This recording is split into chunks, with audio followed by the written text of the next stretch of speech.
بسم اللہ الرحمن الرحیم والصلاة والسلام علی رسول اللہ وعلی آلہ واصحابہ اجمعین۔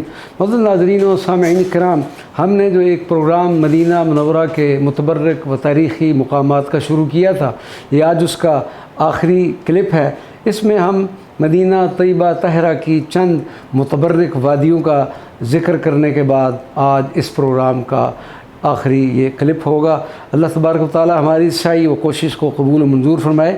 مدینہ منورہ کی متبرک و تاریخی وادیوں میں سب سے اہم وادی العقیق۔ وادی عقیق مدینہ منورہ کی مبارک اور مقدس وادی ہے، جس کے متعلق نبی کریم صلی اللہ علیہ وسلم کی احادیث مبارکہ موجود ہیں۔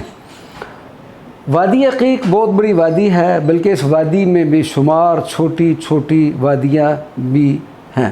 وادی بطحان، حضرت عائشہ رضی اللہ تعالی عنہ اس وادی کے بارے میں ارشاد فرماتی ہے کہ وادی بطحان جنت کے دروازوں میں سے ایک دروازہ ہے۔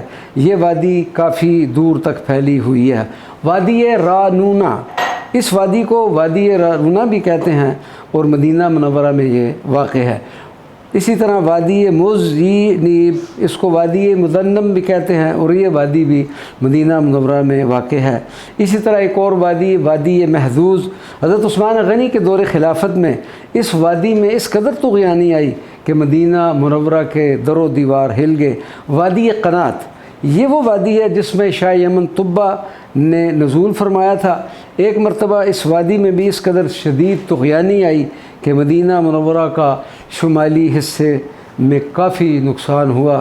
اللہ تبارک و تعالی مدینہ طیبہ طاہرہ کے انوار و برکات اور فیوزات سے ہم سب کو مستفید فرمائے، آمین، بجاہ سید المرسلین صلی اللہ علیہ وعلی آلہ واصحابہ اجمعین۔